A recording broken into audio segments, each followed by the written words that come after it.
আসসালামু আলাইকুম।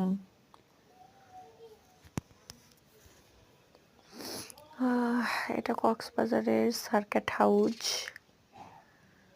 চতুর্দিকে গাছপালা আর অনেক উঁচু পাহাড়ের উপরে আর কি বাসাবাড়ি। আবার পাহাড়ের এক সাইড দিয়ে নিচে মানুষের বাসস্থান। বাট এত চিকন রাস্তা, সরু রাস্তা, যেদিক দিয়ে একটা লোকই যেতে পারবে। সো এটা